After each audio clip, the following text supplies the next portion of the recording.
Asan, Toy? Asan? Ito ang mga sisiko ko ba? Ayun, yung kulay itim. Kinakain ba yan? Sa ano, ginagawa sa sashimi. Pero hindi ko na paano ginagawa yung luto. Hindi ko na paano kinakain. Yun, kuhanin mo nga. Oo, okay, tingnan ako. Ay, malambot. Malambot yun. Turo mo sa tatay mo kung kilala. Kakainin natin. Ayun o, laki nga nun, yung haba o. Picturean mo nga tutoy. Ay, no, laki o. Kinakain niya daw yan. Yung pakita si Jessica Tuho. Huwag mong taba, baka bawal. Laki o. Taba. Yung parang pagka may malagkit yun, tumupunga ng ganito. Kinakain, hindi yan kinakain. Malagkit ang... Oo. May lumalabas diyang malagkit, yan ang panlaban nila.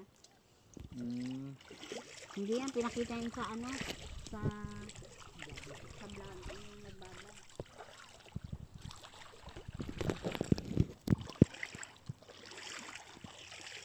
Ayun, yung mga na isda, nagpasok na ayun.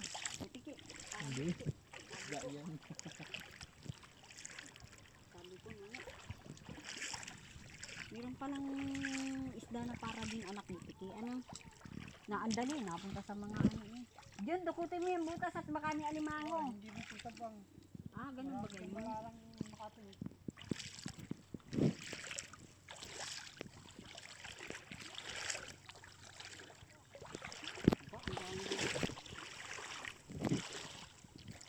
Dito galing yung mga suso na dala ko. Galing sa Mauban. Nung napunta tayo dun, walang kumain. Pinamigay ko dun sa mga tambay. Ano yung suso? Suso! Ang tawag nila ay ano? Ang tawag, tapa lang ba? Parang ganun. Susong dagat. Kinakain? Kinakain.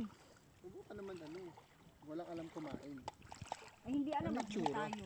Susong suso. Parang pilipit ang muso. Ganito oh. Kaya lang malalaki dito. Kulay itim. Parang nakaikot ang buntot. Ang shell. Dami kong dala. Nung huling nagpunta kami dito kasama. Ama, dito tayo. Diyan, Ma! dito tayo. Hi! Nasaan na kayo yung tatay ko? Nasaan tatay mo, Ben? Naligaw na. Kanina, iniwan ko doon. Nag-uusap silang mag-asawa eh. Ma! Ma! Tatay!